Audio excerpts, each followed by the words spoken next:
या प्रभागात असा झोपडपट्टी प्रभाग आहे, बैठ्या चाळी आहे.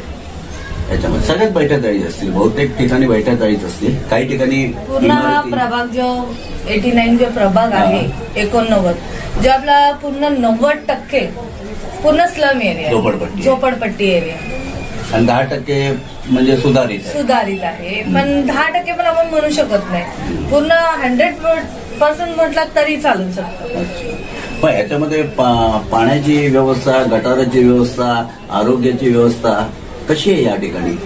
आता ह्या ठिकाणी जर ह्या व्यवस्था बोलायला गेले तर गेले 25 वर्षापासून ह्या व्यवस्था ज्या पूर्वी होत्या त्या आताही तशाच आहेत. इथून पुढे पण मला वाटत नाही जर हे जे आहेत जे हे आले तर ह्याच्या पुढेही होतील, कारण की हे आधीपासूनचे उभे आहेत.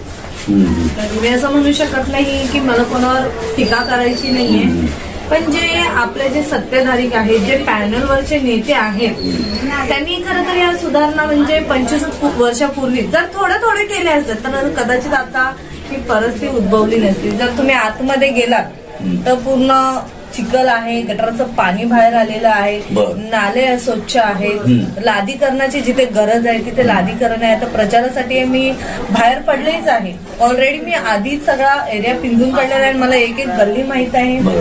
पण त्या परिस्थितीमध्ये आता जर आपण प्रचारासाठी जर गेलोय तर तिथल्या लोकांचं पण वेगळं मत आहे की आता तुम्ही आमच्याकडे मतं मागायला येणार, 5 वर्ष तुम्ही कुठे?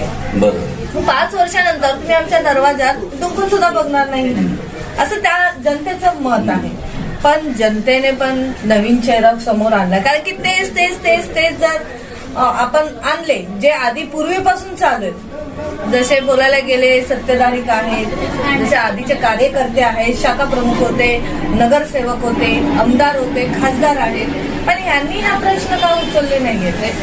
मग आमच्यासारखे सामाजिक कार्यकर्ते हे प्रश्न सॉल्व्ह करतात आहे, तर ह्यांना अधिकार नाहीये का हे प्रश्न सॉल्व्ह करायचे? आम्हीच अधिकार घेतलेला आहे का? जर आम्ही खुर्चीवर नसताना जर एवढे प्रश्न सोडवू शकतो, जसं लादीकरण असतं, रोडचे कामं असतात, हे मी रात्री स्वतः 3-3 वाजेपर्यंत उभं राहून मी काम केलं आमच्या महिलांसोबत, मग हे ते करू शकले नाही का? आणि जनतेलाही माहित आहे की काम करणारं कोण आहे, तर जनता त्याचं बरोबर उत्तर देईलच. सगळं माझं बालपण इथेच गेलेलं. म्हणजे तुम्ही त्रास सहन केलेला आहे, तुम्ही त्रास बघितलेला आहे. मी त्रास सहन केलेला आहे आणि बघितलेला आहे, आणि आता देखील बघते. जेव्हा मुलं शाळेमध्ये निघतात, सकाळचा टायमिंग असतो, त्यावेळेला ज्या गल्ल्या आहेत आपल्या, ते गल्ल्या एकदम पाण्याने भरलेले असतात.